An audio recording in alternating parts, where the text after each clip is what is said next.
Quels sont les déterminants de la mobilité sociale? Il existe en effet deux déterminants de la mobilité sociale, car la mobilité brute se décompose en deux formes de mobilité. D'abord la mobilité structurelle, qui résulte de la transformation des structures de l'emploi. Ensuite, la mobilité nette, qui, elle, dépend de la fluidité de la société. La mobilité structurelle s'explique par le fait que certaines professions vont disparaître, par exemple sténodactylo, alors que d'autres vont apparaître, par exemple ingénieur informaticien. Dans ce cas, il n'y a pas obligatoirement de compensation.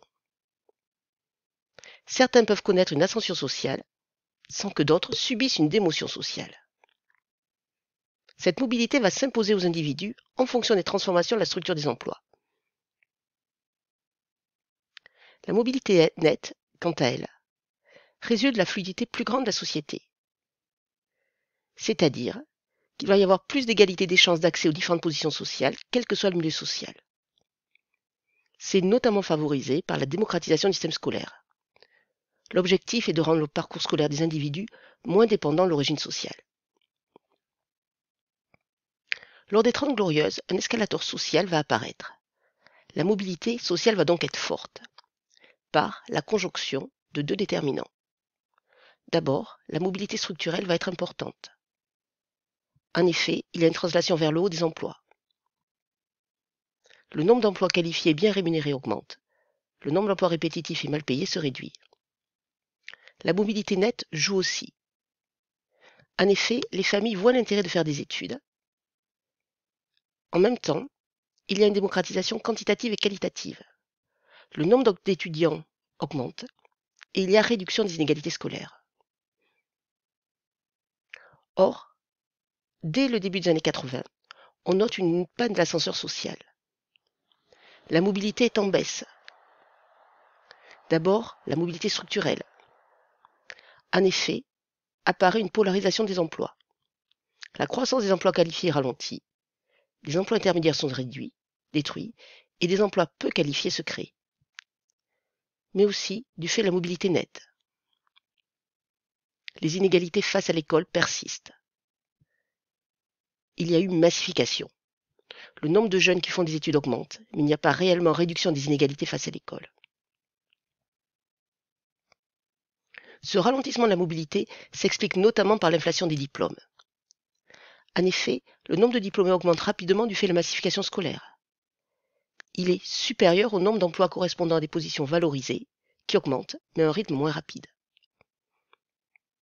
Ainsi, tous les diplômés ne peuvent accéder à un emploi de cadre. C'est un effet pervers de l'agrégation des actions rationnelles des individus.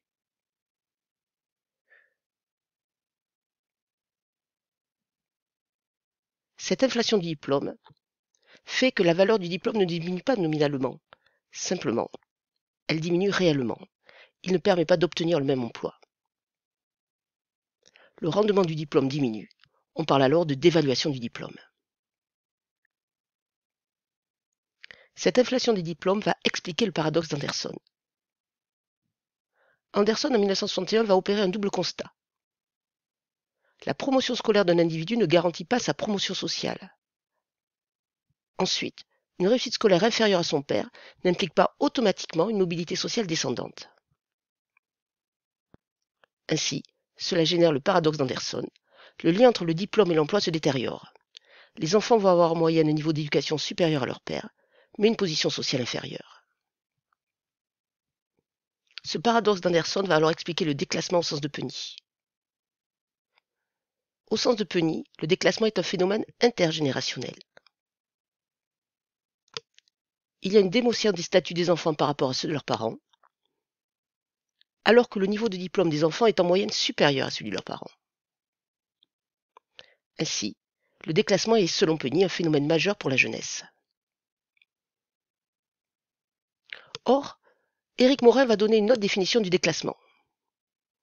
Pour lui, c'est un phénomène intragénérationnel, une perte de CDI, avec une perte de statut et de protection sociale.